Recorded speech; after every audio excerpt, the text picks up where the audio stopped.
Assalamualaikum warahmatullahi wabarakatuh. Salam sejahtera untuk kita semua. Perkenalkan, nama saya Putri Nabila Haji, salah satu mahasiswa Universitas Esa Unggul, program studi psikologi dengan nomor induk 2021 0701 020. Pada kesempatan kali ini, saya akan membawakan materi mengenai penggunaan ejaan pada makalah mahasiswa Esa Unggul. Topik ini diangkat mengingat pentingnya penggunaan ejaan pada kalangan mahasiswa, karena mahasiswa kerap menciptakan karya tulis ilmiah yang harus sesuai dengan pedoman ejaan. Maka dari itu, saya berharap para penonton dapat menyaksikan video ini dengan seksama, sehingga informasi dapat tersampaikan secara maksimal. Terima kasih. Kami, putra dan putri Indonesia, menjunjung bahasa persatuan, bahasa Indonesia. Kalimat tersebut bukanlah semata-mata sebagai sumpah, tetapi sebagai bukti bahwa bangsa Indonesia yang terdiri dari berbagai pulau, suku, bahkan bahasa daerah memerlukan jembatan pemersatu, yaitu bahasa Indonesia. Namun, penggunaan bahasa Indonesia tidak dapat digunakan asal-asalan, memerlukan pedoman yang kuat untuk menyelaraskan penggunaan bahasa yang ada antar masyarakat. Pedoman yang berlaku pada masyarakat Indonesia saat ini ialah Pedoman Umum Ejaan Bahasa Indonesia. Apa itu Pedoman Umum Ejaan Bahasa Indonesia?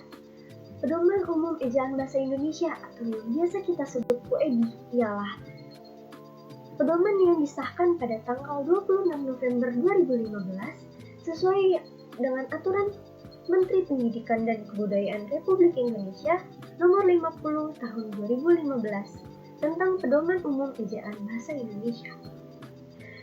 Dari karya Ariyanti tahun 2019, kita dapat mengetahui PUED merupakan penggambaran bunyi mulai dari sebuah kata dengan mengikuti kaidah yang ada hingga tercipta karya yang teratur dan selaras, terutama dalam penulisan huruf, tanda baca, hingga penulisan kata.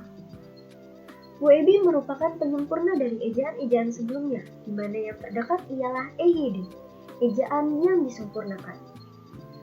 Lalu, apa yang diatur dalam PUED? Pada PUED, pemakaian huruf diatur, di mana huruf-huruf di sini terdiri dari huruf abjad, yang terdiri dari 26 huruf, mulai dari A, B, C, hingga Z, yang dapat melafalkan atau membunyikan suatu huruf atau tulisan. Selanjutnya adalah huruf vokal yang dapat menghidupkan suatu tulisan yang terdiri dari 5 huruf, yaitu A, I, U, E, dan O. Selanjutnya adalah huruf konsonan atau yang biasa kita sebut huruf mati. Huruf mati terdiri dari 21 huruf abjad kecuali huruf vokal.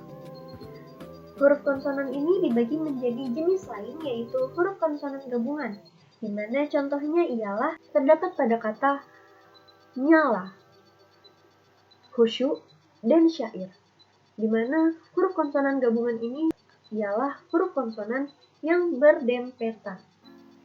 Selanjutnya adalah huruf diftong. Huruf diftong adalah huruf vokal yang berdempetan, seperti huruf I, AU, E, dan OI.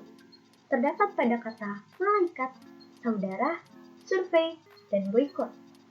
Selanjutnya adalah huruf kapital, huruf yang memiliki aturan yang cukup banyak diatur dalam PUED. Beberapa di antaranya ialah penulisan huruf kapital pada awal kalimat, penggunaan huruf kapital pada penulisan gelar, nama Tuhan, kitab suci, agama, dan penulisan huruf kapital lainnya. Selanjutnya adalah huruf miring. Huruf miring identik dalam penulisan bahasa asing. Dan yang terakhir adalah huruf tebal. Huruf tebal digunakan dalam penegasan karangan-karangan dalam suatu karya ilmiah dan atau penggunaan yang telah ditulis huruf miring pada karangan-karangan seperti latar belakang, bab 1, dan kesimpulan. Lalu, terdapat penulisan kata. Kata-kata yang diatur dalam PUED ialah kata dasar, kata berimbuhan, bentuk ulang, gabungan kata, hingga kata sandang. Penggunaan yang ketiga ialah penggunaan dalam tanda baca. Tanda baca ini diatur keseluruhannya dalam poebi, mulai dari tanda titik, koma, titik dua, hingga tanda peningkat. Dan yang terakhir ialah penulisan unsur serapan. Unsur serapan di sini dibagi menjadi dua jenis, yaitu unsur serapan yang sudah diserap sepenuhnya ke dalam bahasa Indonesia dan yang masih tercampur atau memiliki jiwa bahasa asing. Unsur bahasa serapan ialah kata mentega yang berasal dari bahasa Portugis, dosen yang berasal dari bahasa Belanda, ilmu yang berasal dari bahasa Arab, dan gue yang berasal dari bahasa Cina. Selanjutnya kita masuk ke dalam pentingnya penggunaan poebi dalam penulisan karya ilmiah. Karya ilmiah salah satunya ialah makalah yang terdiri dari judul, pendahuluan, isi dan pembahasan, kesimpulan, hingga daftar isi. Karya ilmiah yaitu makalah kerap kita sebut sebagai paper dalam kalangan mahasiswa, di mana paper ini merupakan tugas tertulis berupa hasil penelitian atau literatur yang mengangkat isu-isu aktual yang berada di masyarakat. Penggunaan poebi sangatlah penting, terutama dalam penulisan karya ilmiah seperti skripsi, jurnal, dan yang paling sederhana yaitu makalah. Penggunaan poebi dapat mencerminkan seseorang yang menulis karya ilmiah tersebut, apakah dia seorang profesional dalam menuangkan ide-ide dalam karya ilmiahnya atau tidak. Selanjutnya kita masuk ke dalam contoh-contoh kesalahan dalam makalah karya mahasiswa Universitas Asa Unggul, yang dimulai dari kesalahan tanda koma.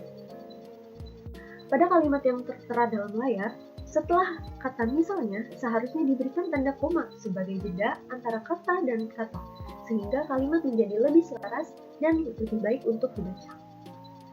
Selanjutnya adalah kata serapan. Pada kalimat tersebut terdapat kata didesain, di mana desain ini merupakan kata serapan dari bahasa Inggris yang seharusnya ditulis miring atau italik.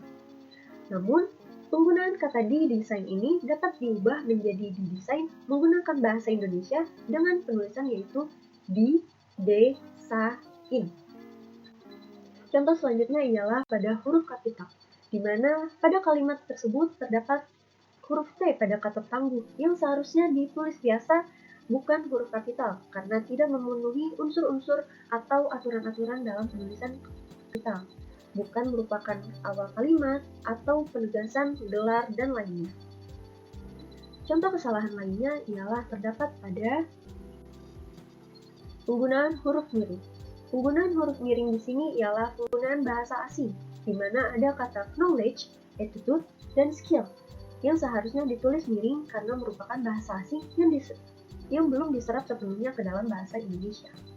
Yang terakhir ialah penggunaan kata ulang, di mana kata ulang di sini menggunakan tanda strip yang seharusnya tidak memerlukan tanda spasi di antara katanya. Maka, penulisan norma-norma dan nilai-nilai pada kalimat tersebut dapat ditulis secara langsung tanpa memerlukan spasi di antaranya. Kita telah mengetahui apa itu poebi hingga ke contoh-contoh kesalahan dalam penulisan poebi. Maka kita masuk ke kesimpulan, di mana kesimpulan yang dapat kita tarik ialah makalah merupakan pembahasan atau topik tertentu yang tersusun secara sistematis, logis, dan pembahasannya ilmiah berdasarkan literatur atau penelitian informasi yang aktual. Makalah yang baik adalah makalah yang penulisannya sesuai dengan kaidah UEB atau pedoman-pedoman yang berlaku pada saat itu. Pada makalah ini, kami menganalisis kesalahan-kesalahan yang ada dalam suatu makalah mahasiswa psikologi Universitas Asa Unggul, di mana kesalahan yang perlu diperhatikan ialah penggunaan huruf kapital, penggunaan tanda baca, pemilihan kata, dan kesalahan-kesalahan lainnya. Pentingnya penulisan yang sesuai dengan poebi berguna untuk menyampaikan informasi yang disajikan, sehingga informasi dapat tersampaikan secara lebih baik dan menarik bagi pembaca untuk melakukan literatur. Mungkin itu saja yang dapat saya sampaikan. Mungkin masih terdapat kesalahan atau kekurangan dalam video pemaparan materi kali ini. Maka dari itu, saya membuka kolom komentar untuk para penonton agar dapat memberikan masukan dan kritikan pada video presentasi kali ini. Kurang lebihnya mohon maaf. Wabillahi taufiq wal hidayah. Wassalamualaikum warahmatullahi wabarakatuh. Stay healthy and stay positive. Dah.